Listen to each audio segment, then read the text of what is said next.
আবার আরেকটা বিশেষ রাত রয়েছে, যেই রাতটি অত্যন্ত বরকতময়, খুবই ফজিলতপূর্ণ।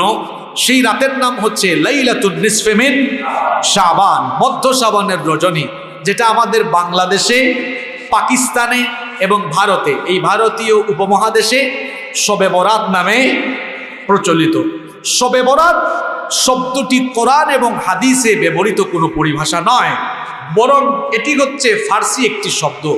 কোনো এক সময় এই ভারতীয় উপমহাদেশে ফার্সি ভাষার ব্যবহার বেশি ছিল। তখন থেকে যখন ফার্সি ভাষার প্রচলন বেশি ছিল, তখন মানুষ এই রাতকে ফার্সি ভাষায় শবে বরাত বলা আরম্ভ করেছিল। আর এভাবেই এর প্রচলন আরম্ভ হয়ে এখন পর্যন্ত চলে এসেছে। শবে বরাত কেউ যদি বলে, তার কবিরা গুনাহও হবে না, সগীরা গুনাহও হবে না। কিন্তু নবীজি সাল্লাল্লাহু আলাইহি ওয়াসাল্লাম এবং তার সাহাবীরা তাদের জবান দিয়ে, আমি আবারও বলছি, নবীজি সাল্লাল্লাহু আলাইহি ওয়াসাল্লাম এবং তার সাহাবীরা তাদের জবান দিয়ে যে পরিভাষাগুলো ব্যবহার করেছেন, আমরাও যদি নবীজিকে এবং সাহাবীদেরকে অনুসরণ করে ওই পরিভাষাগুলো আমরাও ব্যবহার করি, তাহলে বরকত হবে কম না বেশি? শবে বরাত এটি কোরআনের কোনো পরিভাষা নয়, হাদিসেরও কোনো পরিভাষা নয়। তবে এই রাতটিকে হাদিসের পরিভাষায় বলা হয় লাইলাতুন নিসফে মিন শাবান, বা মধ্য শাবানের রাত্রি, মধ্য শাবানের রজনী। শবে বরাত এটি ফার্সি শব্দ। শবে মানে হচ্ছে রাত, আর বরাত মানে হচ্ছে ভাগ্য। তার মানে শবে বরাত অর্থ কি দাঁড়ালো? ভাগ্যের রাত, ভাগ্য রজনী। মূলত কোরআনুল কারীমের একটি সূরা, সূরাতু আদ-দুখান। সূরার নাম কি? সবাই বলেন, না বললে তো আবার বাড়িতে গিয়ে বলবেন দোকান। দোকান নামে কোনো সূরা নাই, আছে কি? দুখান।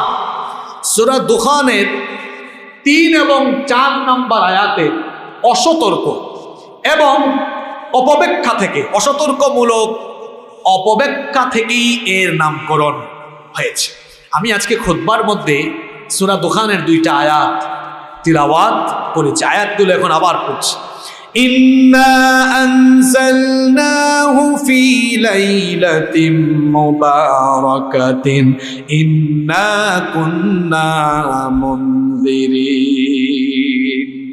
নিশ্চয়ই এই কোরআন আমি নাজিল করেছি। কোরআন নাজিল করেছেন কে? আরেকটু জোরে বলেন। নিশ্চয়ই আমি এই কোরআন নাজিল করেছি। কখন? ফি লাইলাতিন মুবারাকাতিন, একটি বরকতময় রজনী। এখানে তাফসীরে ইবনে কাসীর, তাফসীরে তাবারি, তাফসীরে বাইদাওয়ী, তাফসীরে কুরতুবী, তাফসীরে কাশশাফ, তাফসীরে মুনীর সহ সকল তাফসীরে এই আয়াতে ব্যাখ্যা এসেছে ফি লাইলাতিন মুবারাকা, বরকতময় রজনী দ্বারা এখানে লাইলাতুল কদর, কদরের রাতকে উদ্দেশ্য করা হয়েছে। কারণ প্রত্যেকটি সাধারণ মুসলমানও জানে কুরআন নাজিল হয়েছে কোন রাতে? লাইলাতুল কদরে। আর এটা কোরআনে স্পষ্ট করে বলা আছে না নাই? আল্লাহ সূরা কদরের প্রথম আয়াতে বলেছেন, ইন্না আনজালনাহু ফি লাইলাতিল কদর, নিশ্চয়ই আমি কোরআন নাজিল করেছি কদরের রাতে। আচ্ছা, এই কদরের রাত যে রাতে কোরআন নাজিল হয়েছে, ওই রাতটা কোন মাসে? এটা কি মুহররম মাসে, শাবান মাসে, না রমজান মাসে? এই উত্তরটাও কোরআনে স্পষ্ট করা আছে না নাই? আল্লাহ বলছেন যে রাতে কোরআন নাজিল হয়েছে ওই রাতটা কোন মাসের রাত জানো? ওই রাতটা হচ্ছে সেই মাসের রাত, শাহরু রমাদান আল্লাযী উনজিলা ফীহিল কোরআন। কোরআন নাজিল হয়েছে রমজান মাসে, আর কোরআন নাজিল হয়েছে কদরের রাতে। তাহলে বোঝা গেল কদরের রাত এটা রমজান মাসেরই কোনো একটা রাতের অন্তর্ভুক্ত, ঠিক কি না? এজন্য মুফাসসিরগণ ফি লাইলাতিন মুবারাকার ব্যাখ্যা দিয়েছেন, এর দ্বারা কদরের রাত উদ্দেশ্য। সকল মুফাসসিরদের বিপরীতে গিয়ে একজন তাবেঈ, যার নাম হচ্ছে ইকরিমা রাহিমাহুল্লাহ, তিনি কে ছিলেন শোনেন। এই যে শবে বরাতের রাতে কোরআন নাজিল আরম্ভ হয়েছে, এই অপব্যাখ্যাটা কোথা থেকে আসলো এটার ইতিহাসও আছে। এটার ইতিহাস আপনাদেরকে শোনাচ্ছি। এই অপব্যাখ্যাটা কোথার থেকে আসলো সেই অপব্যাখ্যার ইতিহাস আছে।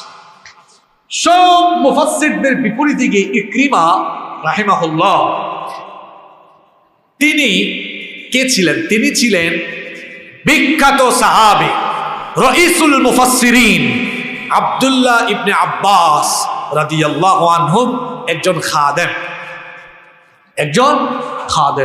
আন-নাদর বিন ইসমাঈল নামে কুফার একজন গল্পকার ওয়ায়েদ ছিল, যে তার ওয়াজে কিচ্ছা কাহিনী বেশি বলতো। যেমন আমাদের দেশে তো এখন আসলে মাহফিল একটা সময় ছিল মানুষের আবেগের জায়গা।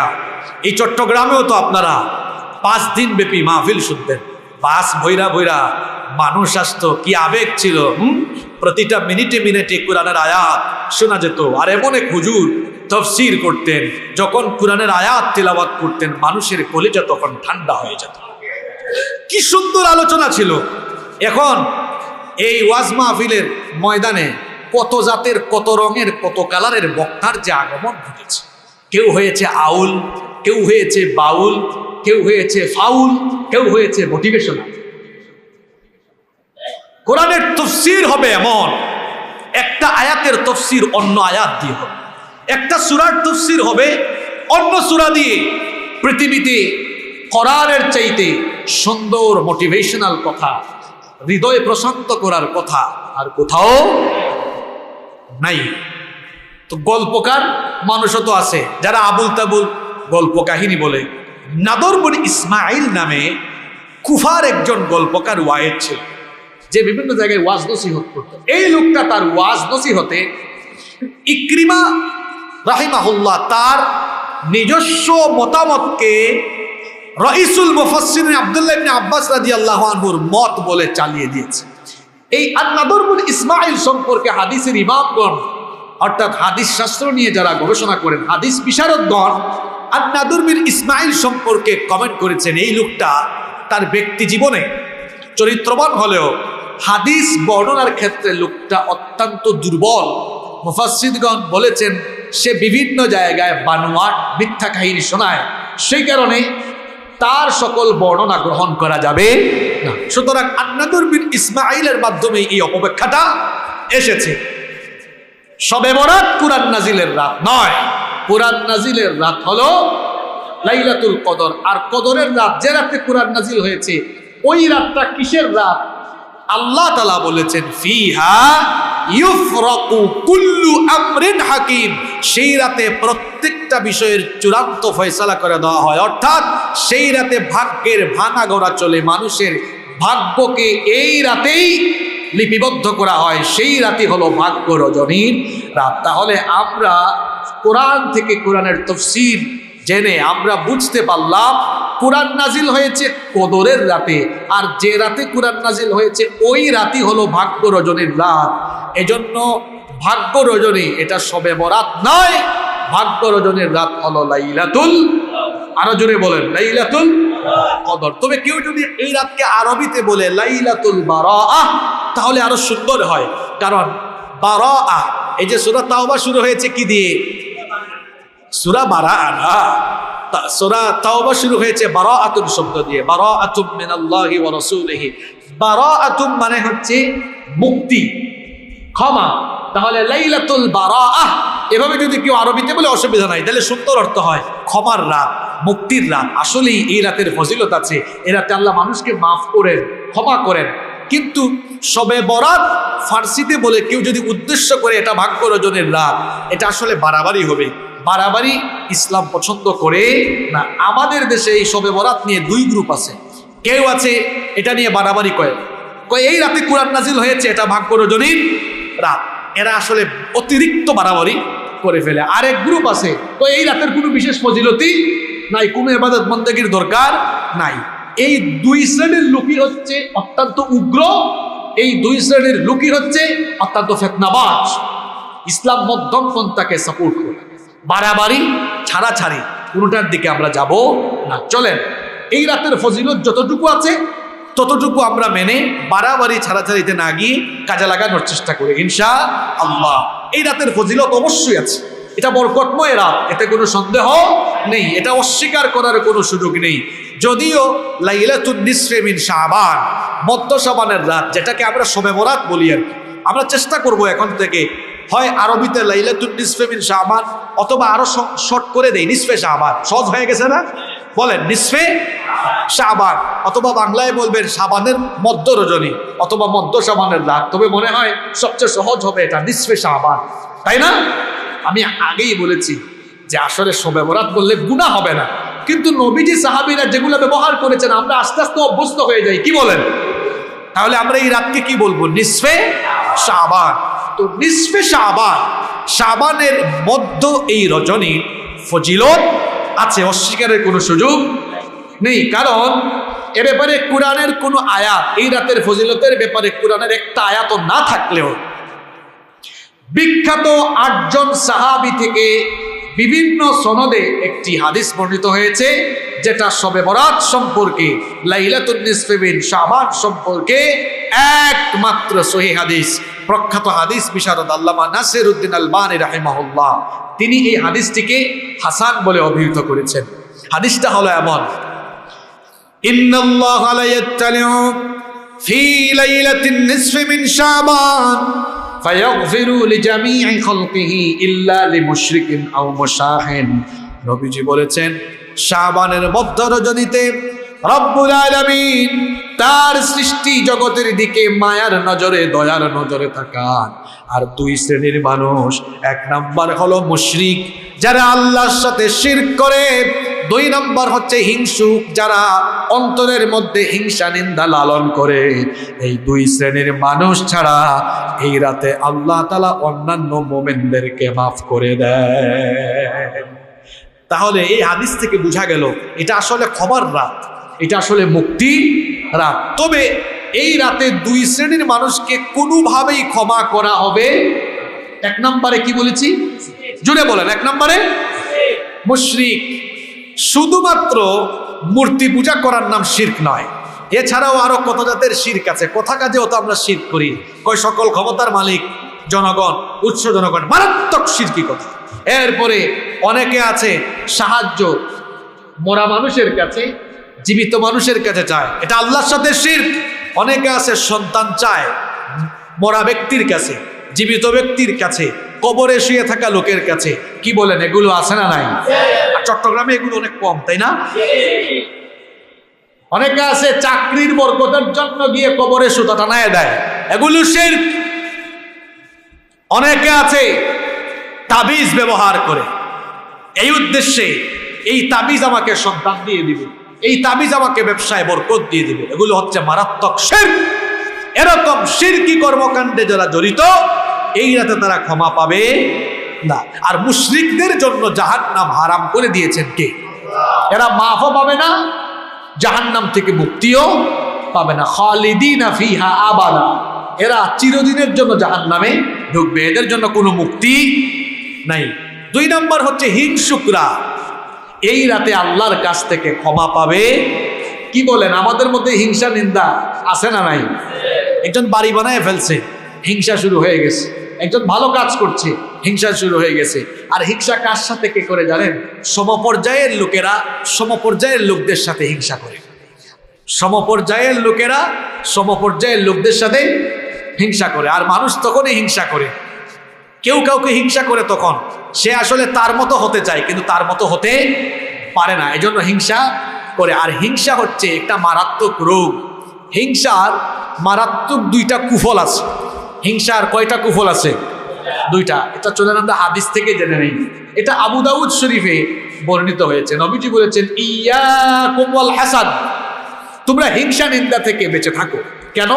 ফাইনাল হাসাদা ইয়াকুলুল হাসানাতি কামা তাকুলুন নারুল হাতাব। নবীজি বলেছেন, আগুন যেমন আবর্জনাকে জ্বালায়া দেয়, এখানে কিছু ময়লা আবর্জনার মধ্যে আগুন লাগায় দিলে ময়লা আবর্জনা থাকবে? পুড়ে যাবে। আগুন যেমন আবর্জনাকে পুড়াইয়া দেয়, তেমনি তোমার নামাজ, রোজা, হজ, যাকাত, দান, সদকা সব নেকামল তুমি করবা, আর মানুষের ব্যাপারে অন্তরে হিংসা রাখবা। আগুন যেমন আবর্জনা জ্বালায় দেয়, তোমার অন্তরে রাখা হিংসা তেমন তোমার নামাজ, রোজা, হজ, যাকাত সব ভালো আমলগুলোকে জ্বালায়া পুরায়া ছাই কইরা দিয়া তোমাকে আমল শূন্য বানিয়ে দিবে। নাউযু বিল্লাহি মিন যালিক। উপরের দিকে থুতু মারলে যেমন নিজের উপরে পড়ে, হিংসা করলে তার কুপ্রভাবটাও এসে নিজের উপরেই পড়ে।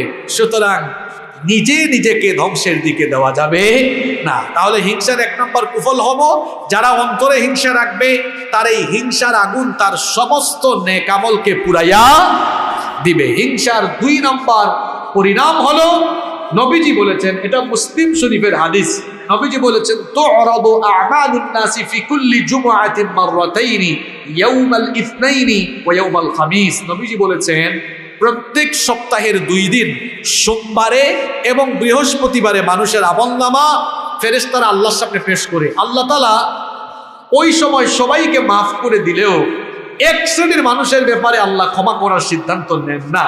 তারা কারা? আবদাম বাইনাহু ওয়া বাইনা আখিহি শাহনা, সেই সকল লোকেরা যারা তাদের অন্তরের মধ্যে তার অন্যান্য মুসলমান কোনো ভাইয়ের ব্যাপারে হিংসা নিন্দা পোষণ করে। তাহলে হিংসার পরিণাম জানলাম কয়টা? জোরে বলেন। 1 নাম্বার, অন্তরে হিংসা রাখবেন, হিংসার এই আগুন আপনার সমস্ত নেক আমল খাইয়া ফেলবে, পুরাইয়া ফেলবে। 2 নাম্বার হলো আপনি আল্লাহর ক্ষমা পাবেন না। এজন্যে আল্লাহর ক্ষমা পেতে হলে, করুণা পেতে হলে হিংসার মতো মারাত্মক ব্যাধি থেকে নিজেকে অনেক দূরে রাখতে হবে। নবীজি আনাস বিন মালিক রাদিয়াল্লাহু আনহু বলেন, আনাস শোনো, তুমি সকালে এবং সন্ধ্যায় মানুষের ব্যাপারে অন্তরে কোনো হিংসা রেখো না। এটা হচ্ছে আমার গুরুত্বপূর্ণ একটা সুন্নত। যে আমার সুন্নতকে ভালোবাসে সে যেন আমাকে ভালোবাসে, আর যে আমাকে ভালোবাসে সে আমার সাথে এক জান্নাতে থাকবে। সুবহানাল্লাহ। তাহলে অন্তরে হিংসা না রাখার ব্যাপারে নসিহত করেছেন মুহাম্মাদুর রাসূলুল্লাহ সাল্লাল্লাহু আলাইহি ওয়াসাল্লাম। কোনো মানুষের জন্য হিংসা থাকবে না, বরং দোয়া থাকবে। কি থাকবে? আর দোয়াটাও শিখিয়েছেন কি? কি সুন্দর দোয়া আল্লাহ শিখিয়েছেন, বলেন আমার সঙ্গে, রব্বানা ফির লানা ওয়া লিইখওয়ানিনা আল্লাযীনা সাবাকুনা বিল ঈমান ওয়া লা তাজআল ফি কুলুবিনা গিল্লাল লিল্লাযীনা আমানু রব্বানা ইন্নাকা রাউফুর রহিম। কি সুন্দর দোয়া আল্লাহ আমাদেরকে শিখালেন। এর অর্থ হলো রব্বানা গফির লানা, হে আমাদের রব আপনি আমাদেরকে ক্ষমা করে দেন, ওয়া লিইখওয়ানিনা আল্লাযীনা সাবাকুনা বিল ঈমান, শুধু আমাদেরকেই নয় বরং ঈমানের ক্ষেত্রে অগ্রণী ভূমিকা রাখা আমাদের সেই সকল ঈমানদার ভাইদেরকেও মাফ করে দেন।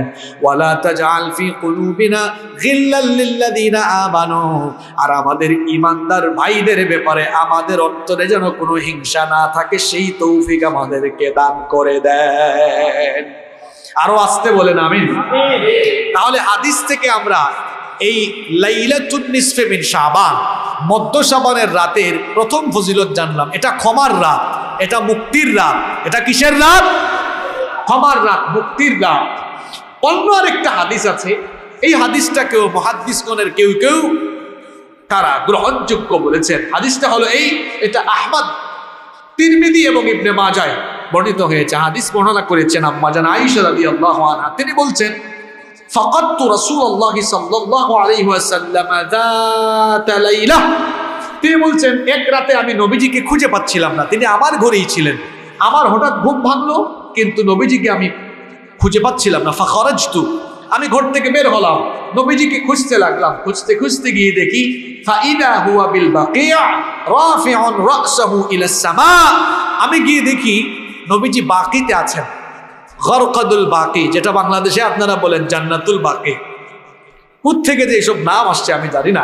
এটার নাম হলো গরকাদুল বাকি বা বাকিউল গরকাদ। ওখানে গেলে দেখবেন লেখা আছে, যেমন মক্কা শরীফে গিয়া অনেকে ফেসবুক লাইভ দেয়, আমি জান্নাতুল মুআল্লা আছি, লেখাও আছে সামনে, চোখের সামনে সুন্দর করে বড় সাইনবোর্ডে লেখা। এটা হচ্ছে মাকবারাতুম মুআল্লা, মাকবারাতুম মুআল্লা। কি যে নাম বাংলাদেশের মানুষ আমদানি করছে রে ভাই। এরপরে জান্নাতুল বাকি। আমি যখন প্রথমবার উমরায় গেছিলাম তখন শুধু সাইনবোর্ড খুঁজি, দেখি তো এটা জান্নাতুল বাকি কোন জায়গাতে লেখা আছে। পরে দেখি জায়গায় জায়গায় লেখা বাকিউল বাকিউল গরকাদ বা গরকাদুল বাকি। আরবদেরকেও জিজ্ঞেস করলাম এটার নাম কি, কবরস্থানের নাম কি? তারা বলল এই কবরস্থানের নাম হলো গরকাদুল বাকি। আম্মা জান আয়েশা রাদিয়াল্লাহু আনহা বলছেন, আমি গরকাদুল বাকিতে গিয়ে নবীজিকে দেখলাম তিনি আকাশের দিকে মাথা উঁচু করে আছেন। আমি গিয়ে নবীজিকে আমি নবীজির কাছে যখন গেলাম, নবীজি আমাকে বললেন, কি ব্যাপার আয়েশা, আকুনতি তাখাফিনা আন ইয়াহিফাল্লাহু আলাইকি ওয়া রাসূলুহু, তুমি কি ধারণা করছো যে আল্লাহ এবং রাসূল তোমার ব্যাপারে কোনো হক নষ্ট করার চেয়ে তোমার কোনো হক নষ্ট করে ফেলেছেন, তুমি কি এমন ধারণা করছো? তখন আয়েশা রাদিয়াল্লাহু আনহা বললেন, যানানতু আন্নাকা আতাইতা বা'দা নিসাইক। মহিলাদের স্বভাব যেমন হয়, যার একাধিক বউ থাকে, হঠাৎ করে যদি তাকে খুঁজে না পায় তো সে তো চিন্তাই করবে, মনে হয় আরেকজনের কাছে চলে গিয়েছে। আয়েশা রাদিয়াল্লাহু আনহা বললেন, আমি ধারণা করেছিলাম আপনি মনে হয় আপনার অন্য কোনো স্ত্রীর ঘরে গিয়েছেন। নবীজি তখন বললেন, শোনো আয়েশা, তুমি কি জানো না আজকে কোন রাত?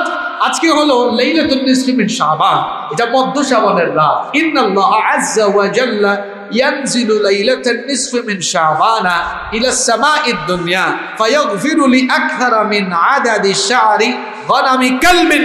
নবীজি বললেন, এই রাতে আল্লাহ তাআলা দুনিয়ার আসমানের দিকে মনোনিবেশ করে আল্লাহ তাআলা এই রাতে এত সংখ্যক মানুষকে ক্ষমা করেন। নবীজি বললেন যে কাল কুত্রের যে মেষ আছে, মেষপালের যে লুম আছে, এই সকল লুমের পরিমাণ এত সংখ্যক, এর চাইতেও বেশি পরিমাণ লোকদেরকে আল্লাহ এই রাতে মাফ করে দেন। সুবহানাল্লাহ।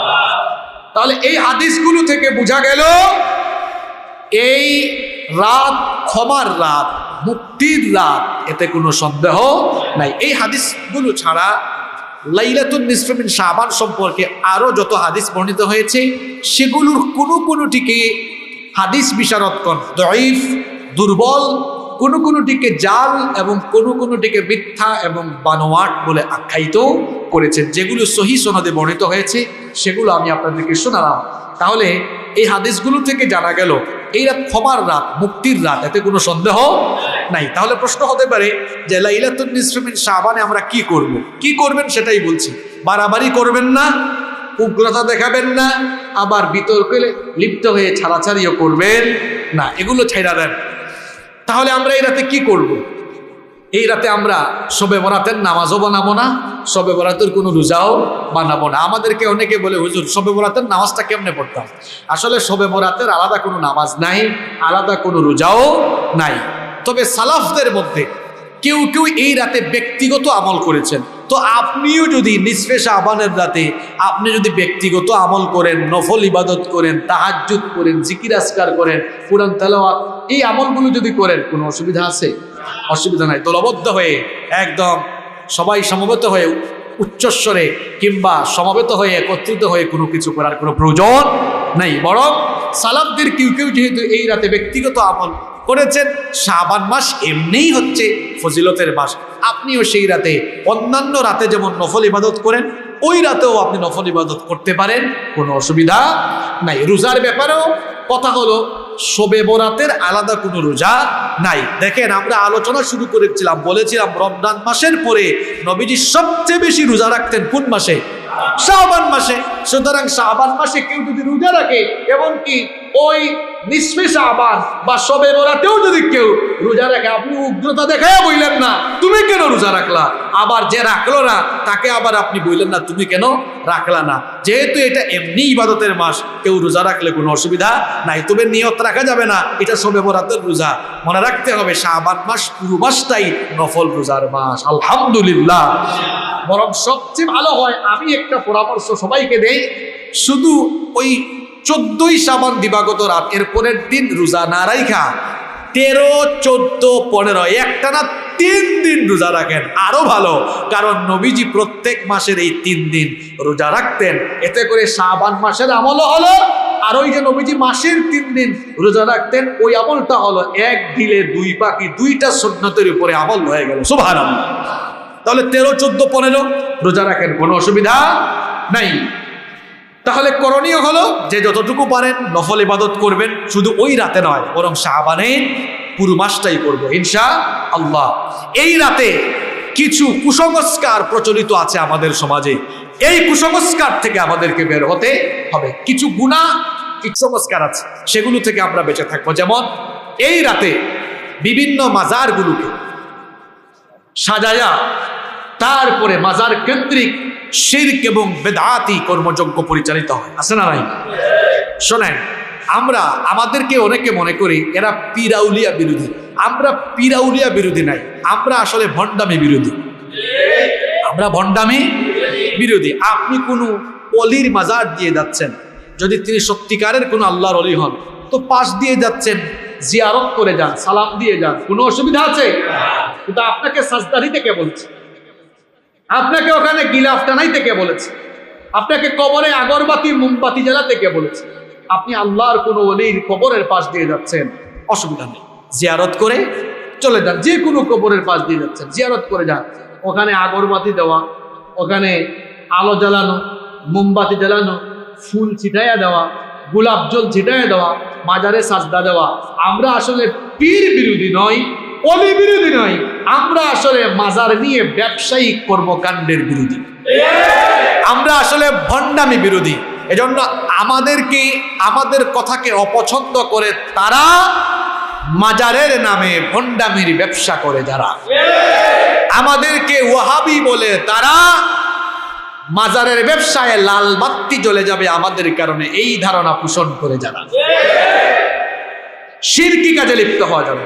আর যেহেতু হিংসুকদেরকে আল্লাহ এই রাতে মাফ করবেন না, অন্তরের মধ্যে কোনো হিংসা নিন্দা রাখা যাবে, আল্লাহর নাফরমানিমূলক, আল্লাহর অপছন্দ কোনো কাজ করা যাবে, সমবেত হয়ে ইবাদত বন্দেগী করা যাবে না। মসজিদ এবং কবরস্থানকে আলোকসজ্জিত করা যাবে না। মসজিদের মধ্যে আপনাদের চট্টগ্রামে তো এগুলা বেশি, কি বাতি যেন ওগুলাকে বলে, ওই যে কিছু ঝাড় বাতি, হায় হায় হায় হায়, ওই ঝাড় বাতির পয়সাগুলো ইমাম সাহেবকে দিয়ে দেন, ভালো হবে। ফজমিয়া মসজিদেও যে টাকাগুলা দিয়া ঝাড় বাতি লাগানোর দরকার, এটা আমাদের হালিম ভাইকে দিয়ে দিয়েন। হাসেন কেন আপনারা? এটা আমাদের জহির ভাইকে দিয়ে দিবেন, পারলে আমারেও দিন, অসুবিধা নেই।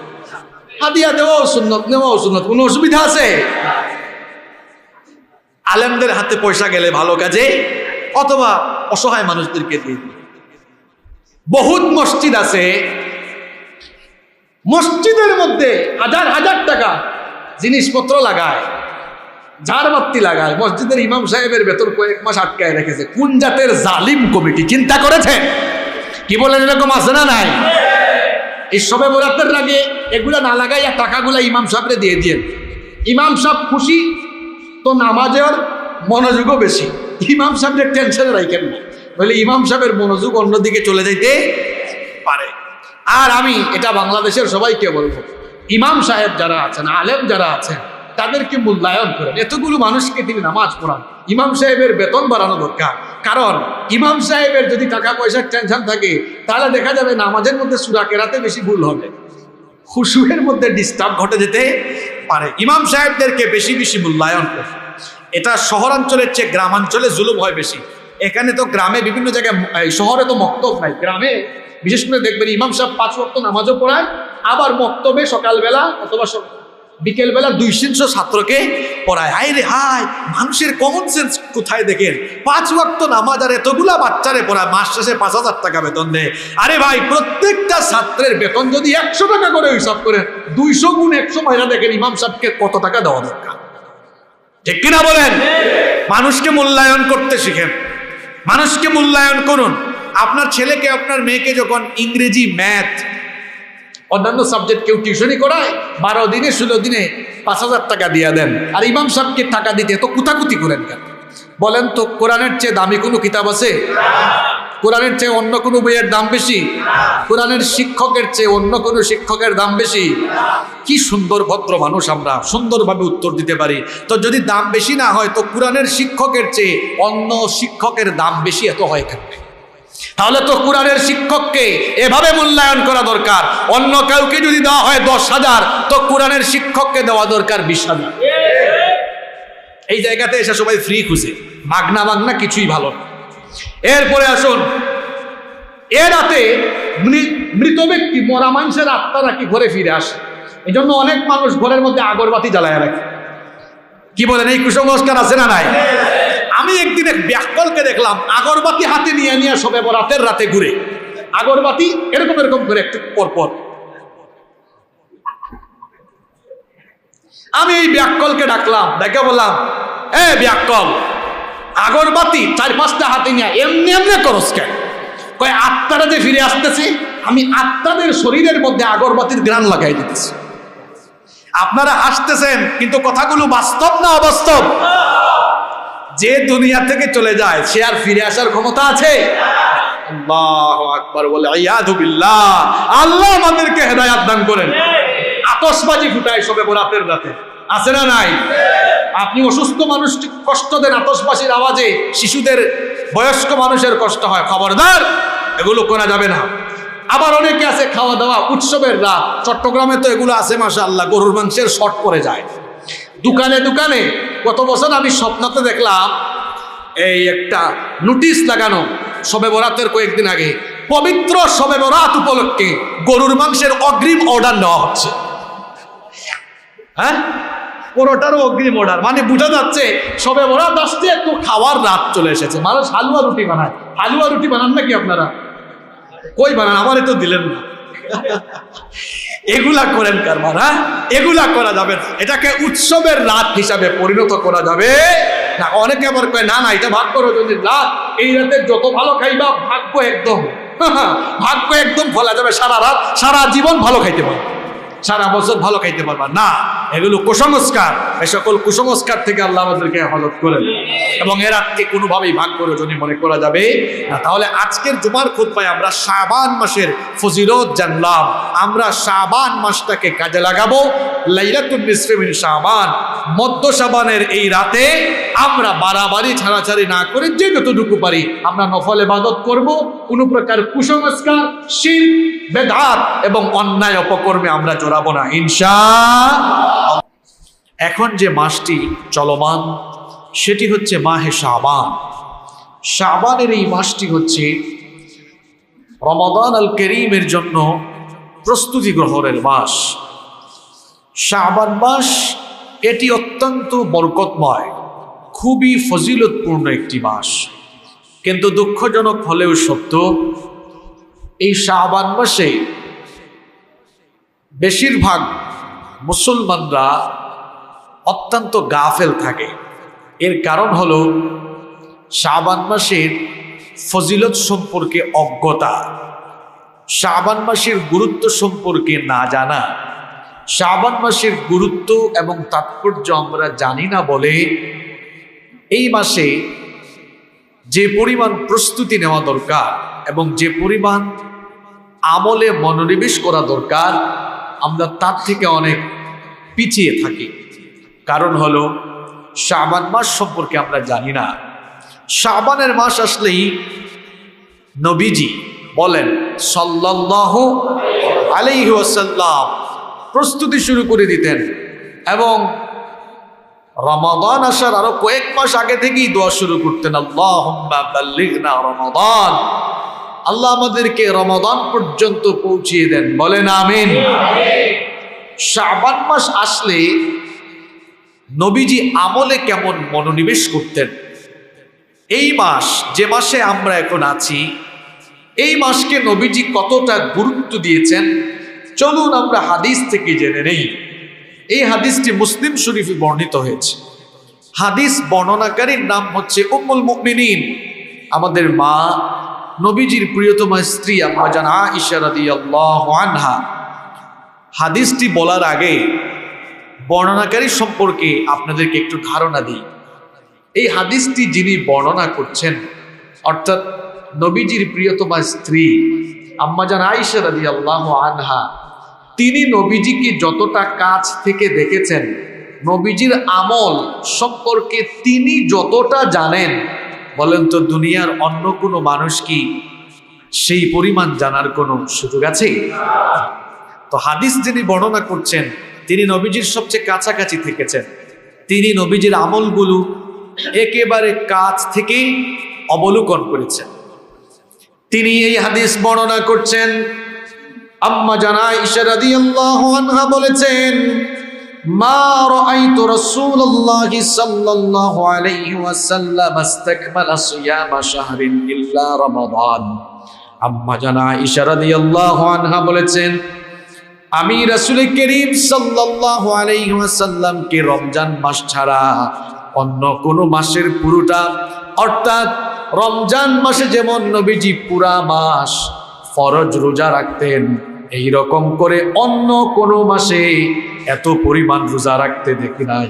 ওয়া মা রাআইতুহু আকসারা সিয়ামান মিনহু ফি শাবান। আর রমাদানের পরে নবীজি শাবান মাসে যত বেশি নফল রোজা রাখতেন, বছরের অন্য কোন মাসে নবীজি এত পরিমাণ নফল রোজা রাখতেন না। রমজান মাস ছাড়া অন্য কোন মাসের পুরোটা নবীজি কখনোই রোজা রাখেন নাই।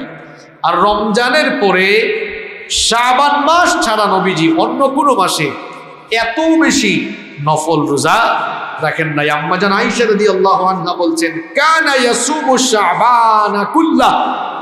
কখনো কখনো এমন হতো নবীজি প্রায় শাবান মাসের পুরো মাসই রোজা রেখে ফেলতেন। সুবহানাল্লাহ।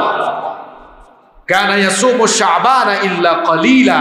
আবার মাঝে মাঝে এমন হতো শাবান মাসে অল্প কয়েকদিন বাদে, অল্প কয়েকদিন ছাড়া শাবানের বেশিরভাগ দিনগুলোতেই তিনি রোজা রেখেছেন। ইসলামে বিশেষজ্ঞগণ বলেছেন, নবীজি শাবান মাসের 1 থেকে 15 তারিখ পর্যন্ত টানা।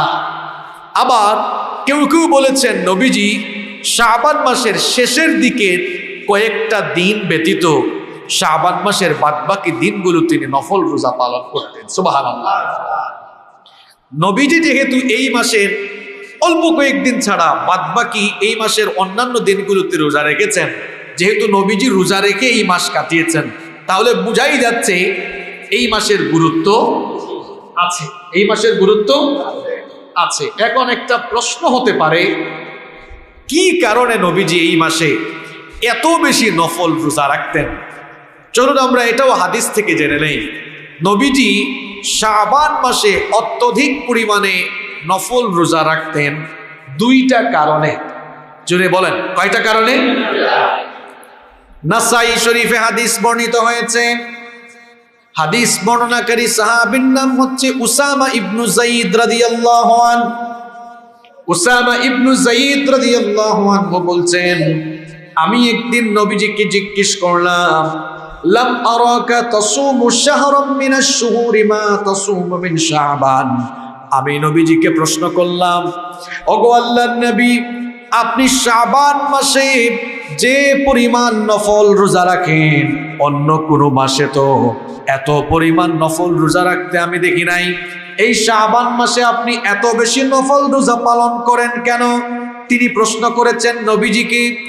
এই প্রশ্ন শুনে নবীজি তখন উসামা ইবনু যায়েদ রাদিয়াল্লাহু আনহুকে উত্তর দিলেন, হে উসামা, এই শাবান মাসে আমি অত্যধিক পরিমাণে নফল রোজা রাখি 2টা কারণে। কয়টা কারণে? 2টা কারণে। নাম্বার 1, 1 নাম্বার নবীজি বলছেন, যালিকা শাহরুন ইয়াগফুলুন নাসু আনহু বাইনা রজব ওয়া রমাদান। নবীজি বলছেন রজব এবং রমাদানের মধ্যবর্তী মাস শাবান। এই যে শাবান মাস, শাবানের আগে গেল কোন মাস? রজব মাস। আর শাবানের পরে কোন মাস? নবীজি বলছেন রমাদান এবং রজবের মধ্যবর্তী এই শাবান মাস সম্পর্কে বেশিরভাগ মানুষ গাফেল থাকে, কিন্তু আমি এই মাসে গাফেল থাকি না। রাতের বেলা অনেক মানুষ যখন ঘুমায় থাকে, আল্লাহর নৈকট্য লাভের উদ্দেশ্যে যারা শেষ রাতে উঠে তাহাজ্জুদের নামাজে সাজদা দেয়, বলেন তো ঘুমাইয়া থাকা লোকদের থেকে তাহাজ্জুদে সাজদা দেওয়া লোকটা আল্লাহর কাছে প্রিয় কম না বেশি? সবাই যখন ঘুমে তখন আল্লাহর ওই বান্দা সে ঘুমের মধ্যে নাই, সে তখন সাজদা দিচ্ছে কাকে? নবীজি বলছেন যখন শাবান মাস আসে, বিশেষ করে আমাদের সমাজের চিত্র হলো মানুষ তখন দাম বেড়ে যাবে, আগে বাজার করে ফেলতে হবে, বাজার সেরে ফেলতে হবে। আসলে বাজারে দাম বাড়ার পেছনে শুধু ব্যবসায়ীরা দায়ী নয়, আপনারাও কম দায়ী না। কারণ আপনারা যা শুরু করেন, কার আগে কে কিনে ফেলবে, মানে কেনার জন্য যে প্রতিযোগিতা আরম্ভ হয়, আপনাদের প্রতিযোগিতার কারণে এই বাজারে পণ্যদ্রব্যের শর্ট পড়ে যায়।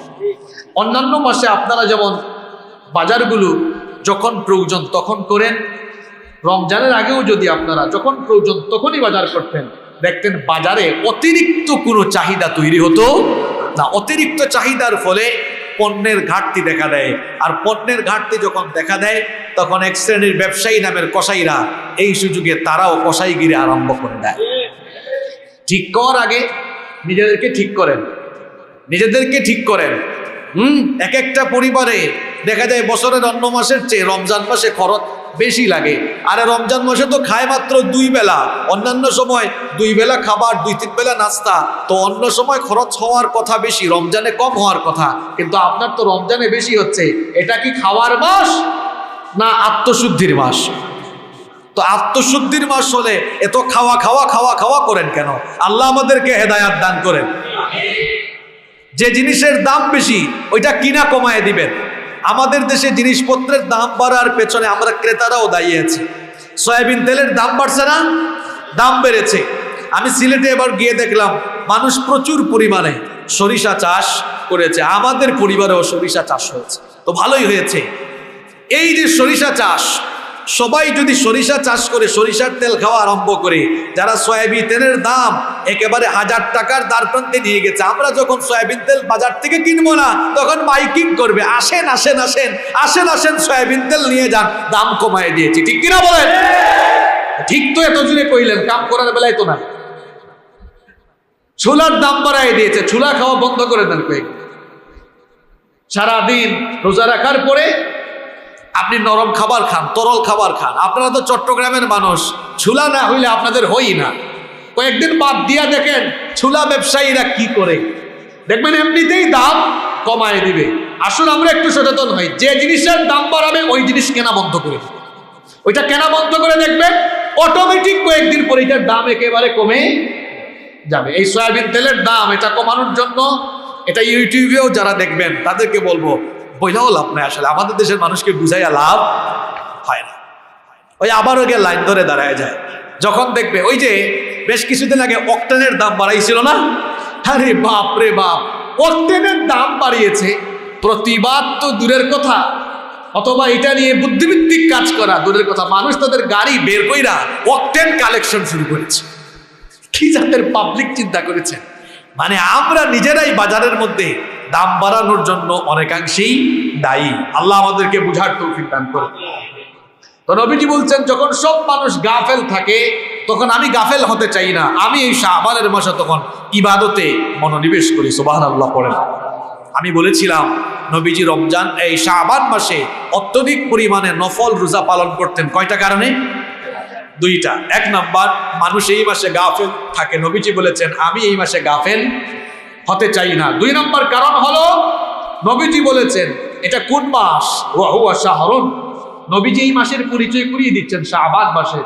নবীজি বলছেন ওয়া হুয়া শাহরুন, এটা সেই মাস তুরফাউ ফীহিল আমালু ইলা রাব্বিল আলামিন। এই মাসে মানুষের বার্ষিক আমলের রিপোর্ট ফেরেশতারা আল্লাহর সামনে তুলে ধরে। ফাউহিব্বু আন ইউরফা আমালি ওয়া আনা সাইমুন। আর আমি পছন্দ করি, আমি চাই আমার সারা বছরের বার্ষিক রিপোর্ট যখন ফেরেশতা আল্লাহর সামনে তুলে ধরবে, আল্লাহ যেন আমার আমলনামাটা খুলেই দেখেন আমি রোজাদার অবস্থায় আছি। সুবহানাল্লাহ। সম্মানিত উপস্থিতি, আপনারা অনেকে সরকারি চাকরি করেন, অনেকে বেসরকারি চাকরি করেন, কেউ বা বিভিন্ন কোম্পানিতে চাকরি করেন। তো দেখবেন যারা চাকরি করেন ঊর্ধ্বতন কর্মকর্তাদের কাছে নিজেদের কাজের রিপোর্ট কয়েকভাবে পেশ করা হয়। দৈনিক রিপোর্ট হতে পারে, সাপ্তাহিক রিপোর্ট হতে পারে, মাসিক রিপোর্ট হতে পারে, ষান্মাসিক রিপোর্ট হতে পারে, বার্ষিক রিপোর্ট হতে পারে। আমরা যারা মানুষ, আমাদের আমলনামা, আমাদের কর্মযজ্ঞ, আমাদের কাজকর্ম ফেরেশতারা আল্লাহর সামনে 3টি পদ্ধতিতে 3টি সময়ে তুলে ধরে। আমাদের আমলনামা কয়টা সময় আল্লাহর কাছে তুলে ধরা হয়? মুখস্থ করে ফেলেন কয়টা? 1 নাম্বার হলো দৈনিক।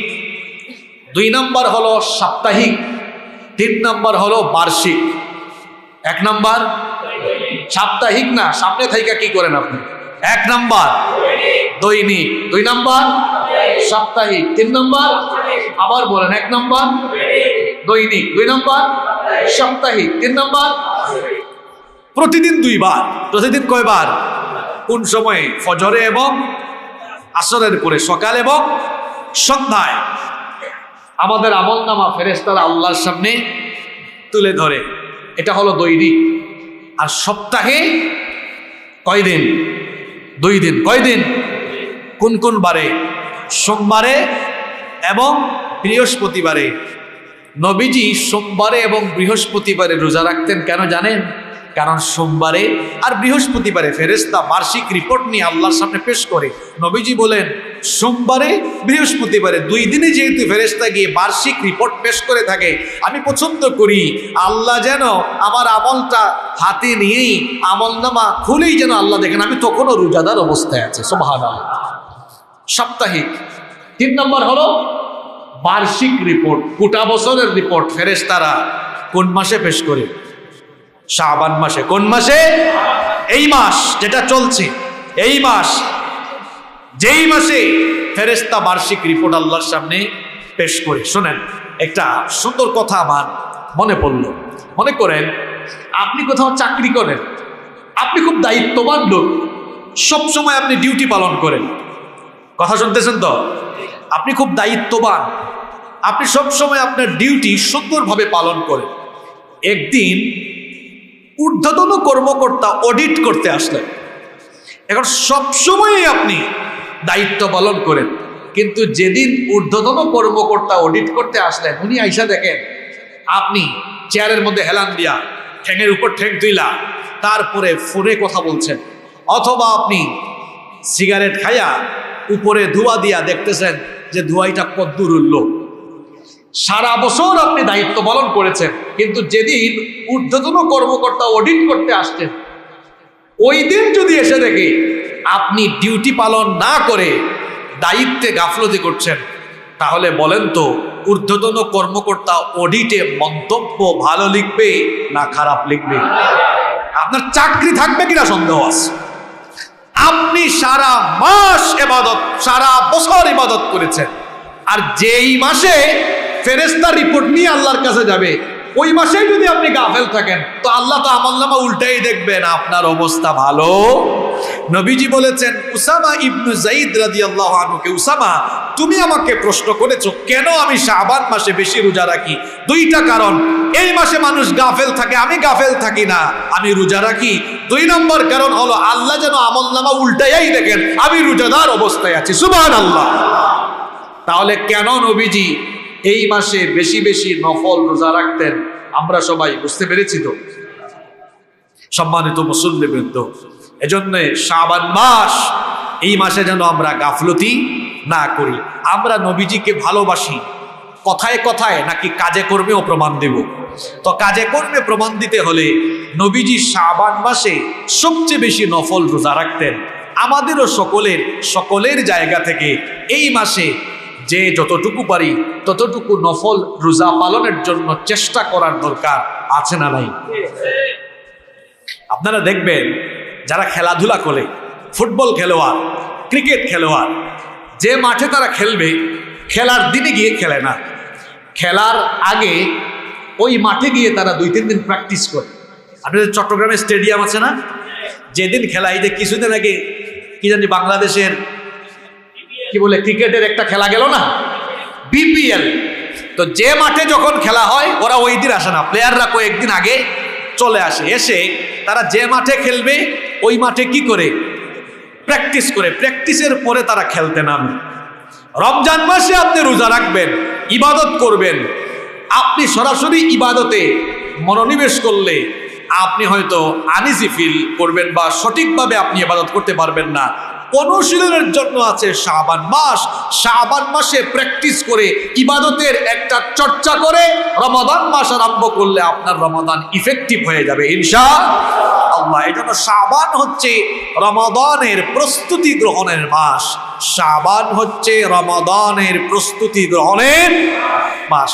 রমজান শুরু হওয়ার আগে এই শাবান মাসে আমরা সবাই 7টি আমল করে রমাদানের জন্য প্রস্তুতি গ্রহণ করব ইনশাআল্লাহ। নাম্বার 1, 1 নাম্বার, আমরা ফরজ নামাজের পাশাপাশি নফল ইবাদতের, নফল নামাজের প্রতি আমরা বেশি যত্নশীল হয়ে যাব। কারণ রমজান মাসে 5 ওয়াক্ত নামাজ ছাড়াও আমরা তারাবিহের নামাজ আদায় করব, আমরা শেষ রাতে কিয়ামুল লাইল আদায় করব। তো আমরা যদি প্রস্তুতিমূলক হিসাবে এই শাবান মাসেই অল্প অল্প নফল ইবাদত বাড়ায় দিতে পারি, তাহলে একটা অভ্যাস তৈরি হয়ে যাবে, যার ফলে রমাদানে ইবাদত বন্দেগী করতে আমাদের মজা লাগবে, ভালো লাগবে ইনশাআল্লাহ। তাহলে 1 নাম্বার আমল, ফরজ নামাজের ব্যাপারে তো কোনো কম্প্রোমাইজ নাই। পুরুষ মানুষ পাগল না হইলে সে নামাজ ছাড়তে পারবে না। আর নারীরা তাদের যে মাসে কয়েকদিন অসুস্থ থাকে সেটা ছাড়া নারীরাও নামাজ ছাড়তে পারবে। ফরজ তো অবশ্যই, ফরজ নামাজের পাশাপাশি আমরা নফল নামাজের প্রতিও যত্নবান হব ইনশাআল্লাহ। 2 নাম্বার, এই মাসে আমরা যে যতটুকু পারি নফল রোজা রাখার চেষ্টা করব ইনশাআল্লাহ। কেন রাখবো? নবীজি এই মাসে বেশি বেশি নফল রোজা রেখেছেন। নবীজির সুন্নত আমরা ভালোবাসি, কম না বেশি, তো নবীর সুন্নত অনুসরণের জন্য রাখবো। এরপরে আমরা রমাদানের প্রস্তুতি হয়ে যাবে, রোজা রাখতে রাখতে একটা অভ্যাস হয়ে যাবে। এরপরে দেখা যাবে আমাদের রমজান অনেক ভালোভাবে আমরা কাটাতে পারবো ইনশাআল্লাহ। তাহলে 1 নাম্বার বললাম, ফরজ নামাজ ছাড়াও নফল নামাজের প্রতি মনোনিবেশ করা, যত্নবান হওয়া। 2 নাম্বার হলো নফল রোজা রাখার ব্যাপারে যত্নবান হওয়া। 3 নাম্বার হচ্ছে জাকাতের হিসাব সেরে ফেলেন। যাদের নিসাব পরিমাণ সম্পদ আছে এবং তা 1 বছর স্টে করেছে, জাকাত আমরা অনেকে রমজান মাসে দেই, কিন্তু সাহাবীদের আমল ছিল, তাবেঈদের আমল ছিল, তারা রমজান মাসে জাকাত না দিয়ে রমজানের আগের মাস, কোন মাস এটা কোন মাস বলেন, কোন মাস? শাবান মাসে তারা জাকাত দিতেন। কেন জাকাত দিতেন? জাকাতের 8টা খাত আছে, 8 শ্রেণীর লোকদেরকে জাকাত দেওয়া যায়, তার মধ্যে গরিব মানুষও অন্তর্ভুক্ত আছে না নাই? রমজান মাস আসলে এমনিতেই তো কিছু সিন্ডিকেটরা, কিছু কসাইরা দাম বাড়ায় ফেলে, আর গরিব মানুষরা চিন্তায় থাকে, হায় রে কেমনে রমজান মাস কাটাবো, আমি কি আমার কাজ কাম করবো না ইবাদতে মন দিব, টেনশনে পড়ে যায় মানুষ। এজন্য সাহাবীরা যেটা করতেন, রমজান মাসের আগে শাবান মাস চলে আসলে তারা হিসাব নিকাশ করে, খাতা কলম নিয়ে হিসাব নিকাশ করে জাকাতের টাকাগুলো তারা শাবানে দিয়ে দিতেন। কেন? যাতে করে গরিব মানুষরা জাকাতের এই টাকাগুলো পেয়ে রমজান মাসে তারা ঘরের বাজার খরচ করে বিনা টেনশনে গরিব মানুষরাও যেন নিশ্চিন্তে নির্বিঘ্নে রমজানে ইবাদতে মনোনিবেশ করতে পারে। এজন্য তারা রমজানের আগেই শাবানে জাকাত দিয়ে ফেলতেন। সুবহানাল্লাহ। তাহলে আমরা যারা জাকাত দিব, চলেন একটা হিসাব করে ফেলি। আজকে তো জানলেন ফজিলতের কথা, এজন্য আপনারাও বাড়ি থেকে হিসাব করে ফেলেন। হিসাব কইরা শাবান কিন্তু শুরু হয়ে গেছে, 10 দিন চলে গেছে, আপনারা হিসাব নিকাশ আরম্ভ করেন। আর জাকাতের টাকা অনুমান করে দিলে চলবে না। যে ব্যক্তি জাকাত ফরজ হওয়ার পরেও জাকাত দিবে না, তার সম্পদ কিয়ামতের দিন তার জন্য অভিশাপ হবে। তার এই সম্পদ দুনিয়াতে কাজে লাগবে না, তার সম্পদে বরকত থাকবে না, তার সম্পদের মধ্যে কোনো কল্যাণ থাকবে না। সে দুনিয়ায় শাস্তি পাবে, আখিরাতে জাহান্নাম থেকে তার বাঁচার কোনো উপায় থাকবে। জাকাতের টাকা পই পই করে হিসাব করে তারপরে দিতে হবে, অনুমান করে কোনো জাকাত দেওয়া চলবে না। জাকাত কোন কোন সম্পদের কতটুকু কি পরিমাণে দিতে হবে, জাকাতের হিসাব কেমনে বের করতে হবে, গত বছরের রমজান মাসে আমি বিস্তারিত ব্যাপারে আলোচনা করেছি। যারা ভুলে গিয়েছেন, আমাদের ইউটিউব চ্যানেলে গিয়ে আপনারা দেখবেন ওই পূর্ণাঙ্গ আলোচনাটি আছে, সেখান থেকে আপনারা শুনে নেবেন। ওই আলোচনাটি শুনলে জাকাতের হিসাব কেমনে বের করবেন, কোন সম্পদে কতটুকু কি পরিমাণে জাকাত দিবেন, কেমনে হিসাব করে দিবেন, সব ওখানে বিস্তারিত বলা আছে, সেখান থেকে আবারও শুনে নেবেন ইনশাআল্লাহ। তাহলে 3 নম্বর আমল, যাদের উপর জাকাত ফরজ, আমরা এই শাবান মাসেই জাকাতটা দিয়ে ফেলবো ইনশাআল্লাহ। এতে আপনারও লাভ, টেনশন কমে গেল, আপনিও জাকাতটা দিয়ে ফেললেন, রমজান মাসে আপনি নিজেও ইবাদতে মনোনিবেশ করলেন, পাশাপাশি গরিব মানুষরা জাকাতের এই অর্থগুলো পেয়ে তারাও রমজান মাসে বিনা টেনশনে ইবাদতের দিকে ঝুঁকে পড়তে পারবে ইনশাআল্লাহ। 4 নম্বর আমল হলো রমাদানের একটা কাউন্টডাউন আরম্ভ করে দেন, কয়দিন বাকি। যারা ফেসবুক ব্যবহার করেন, মাঝে মাঝে ফেসবুকে পোস্ট দিবেন, যেমন এখন তো 10 তারিখ, ফেসবুকে পোস্ট মারবেন, হ্যাঁ রমাদানের আর 19 দিন অথবা 20 দিন বাকি আছে। কেন? এটা হলো রমাদানের একটা আমেজ, রমাদানের একটা পরিবেশ, রমাদানের ব্যাপারে মানুষকে উৎসাহ উদ্দীপনা দেওয়া, যে রমজান মাস চলে এসেছে এরকম একটা হিসাব নিকাশ আরম্ভ করা। হ্যাঁ, আপনার বাড়িতে গুরুত্বপূর্ণ কোনো মেহমান আসলে দেখা যায় মানুষ হিসাব আরম্ভ করে, আর মাত্র 2 দিন, আর মাত্র 3 দিন। এইতে গত বছর মুজিব বর্ষ পালন করা হলো, রাস্তাঘাটে, দোকানে, পাটে, অফিসে, আদালতে সব জায়গায় লেখা ছিল মুজিব বর্ষের এত দিন, এত ঘন্টা, এত মিনিট, এত সেকেন্ড বাকি। তো রমজান মাসের চাইতে দামি মাস আর আছে? তো আপনি যদি বুঝে থাকেন তো আপনার মনের মধ্যে আনন্দের ঢেউ খেলবে, রমজান মাস চলে এসেছে, আর 19 দিন বাকি, আর 18 দিন বাকি। কেন উৎসাহ উদ্দীপনা থাকবে না? কেন আমাদের মধ্যে উদ্দীপনা কাজ করবে না? কারণ রমাদানে একে কত 70, একে 70, 1 রাকাত নামাজে 70 রাকাত নামাজের সওয়াব পাবেন। সুবহানাল্লাহ। রমাদানে একটা নফল ফরজের সমান, ফরজ 70টা ফরজের সমান, রমাদানে উমরা কবুল হজের সমান। সুবহানাল্লাহ। তো বছরের শ্রেষ্ঠ মাস এসেছে, ইবাদত কামানো, নেকি কামানো, সওয়াব কামানোর মাস সামনে। এই মাসের ব্যাপারে উৎসাহ উদ্দীপনা তৈরি করার জন্য আমরা সবাই রমাদানের একটা কাউন্টডাউন, হিসাব নিকাশ সব সময় আমরা করব ইনশাআল্লাহ। 5 নাম্বার হচ্ছে রমাদান কেন্দ্রিক আলোচনা বাড়িয়ে দেওয়া। যে যেখানে চাকরি করেন, ব্যবসা করেন, ওখানে আপনার কর্মচারীদেরকে নিয়ে, স্টাফদেরকে নিয়ে রমাদান সিয়াম ও কুরআন শীর্ষক সেমিনার করেন, প্রশ্নোত্তর পর্ব। রমজান মাসে সাহারিটা সুন্নতি তরিকায় কেমনে খাবো, ইফতার সুন্নতি তরিকায় কিভাবে খাবো, রমাদানে কি করব, কি করব না, রমাদান প্ল্যানিং কেমন হবে। এরপরে রমাদানের যে সকল প্রশ্ন, এই জানা অজানা খুঁটিনাটি বিষয় আছে, সেগুলো জানার জন্য এখন থেকেই প্রত্যেকটা জায়গায়, অলিতে গলিতে, বাসা বাড়িতে, অফিসে, আদালতে, কলকারখানা, এরপরে সকল জায়গায় রমাদান কেন্দ্রিক আলোচনা আরম্ভ করে দিতে হবে, যাতে করে প্রতিটা মুসলমানের ভেতরে রমাদানের জন্য এক ধরনের প্রস্তুতি এবং উৎসাহ উদ্দীপনা তৈরি হয়ে যায়। নাম্বার 6 নম্বর আমল হলো আমরা একটা পরিকল্পনা গ্রহণ করব। পরিকল্পনা যত ভালো, কাজটা তত বেশি সুন্দর হয়। কোনো লোক যদি পরিকল্পনা না করে বিল্ডিং বানায়, দেখবেন কিছুদিন পর পর ডান পাশ একবার ভাঙবে, বাম পাশ আরেকবার ভাঙবে। তার মানে তার কোনো পরিকল্পনা নাই। শোনেন, আমাদের বয়স তো কম হইল না, জীবনে কত রমজান আসলো আর চলে গেল, কিন্তু আমাদের জীবনে কোনো পরিবর্তন হলো না। সাহাবীদের মধ্যে কেউ কেউ মাত্র 2টা 3টা রমজান পেয়েছেন, তারা এতে করেই ওই রমজানগুলোকে কাজে লাগিয়ে সফল হয়েছেন, জান্নাত কিনে ফেলেছেন। আর আমাদের জীবনে যার বয়স 30, সে তো 30টা রমজান পাইছে, যার বয়স 40টা রমজান পাইছে, যার বয়স 50টা রমজান পাইছে। ওই যে মানুষ বাংলায় বলে, যেই লাউ সেই কদুই থেকে গেল, জীবনে কোনো পরিবর্তন আসলো না। কারণ হলো রমাদান কেমনে কাটাবো, রমাদানের জন্য আমরা কোনো পরিকল্পনা গ্রহণ করি না, গ্রহণ করতে হবে। এজন্য এই শাবান মাসে 6 নম্বর আমল আমরা শুরু করব। রমজান আসার আগে পরিকল্পনা করেন, তাহলেই রমজান কাজে লাগবে। আপনি রমাদানে 24টা ঘন্টা কিভাবে কাটাবেন, সুন্দর একটা পরিকল্পনা গ্রহণ করেন। কখন কোরআন তেলাওয়াত করবেন, এই রমজানে কোরআন কয়বার খতম করবেন, রমজান মাসে প্রতিদিন কোন টাইমে হাদিস পড়বেন, রমজান মাসে প্রতিদিন কি পরিমাণ সময় তাসবিহ তাহলিল জিকির আজকার করবেন, রমজান মাসে কোন সময় আপনি কিয়ামুল লাইল করবেন, রমজান মাসে কোন সময়টাতে আপনি দ্বীনি আলোচনায় অংশ নেবেন। মোট কথা হলো রমজানের একটা পূর্ণাঙ্গ পরিকল্পনা আপনি শাবান মাসেই আরম্ভ করেন। এখন তো অলরেডি পরিকল্পনা শুরু হয়ে গেছে কাপড় ব্যবসায়ীদের, কি পরিমাণ কাপড় আনবো, কেমনে ব্যবসা করব। এরপরে আপনার যারা রাজনীতিবিদ, তাদের পরিকল্পনা আরম্ভ হয়ে গেছে, কোন দিন কার সাথে ইফতার পার্টি করব।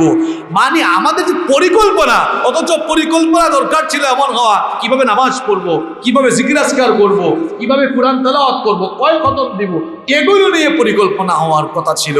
আল্লাহ আমাদেরকে হেদায়াত দান করুন।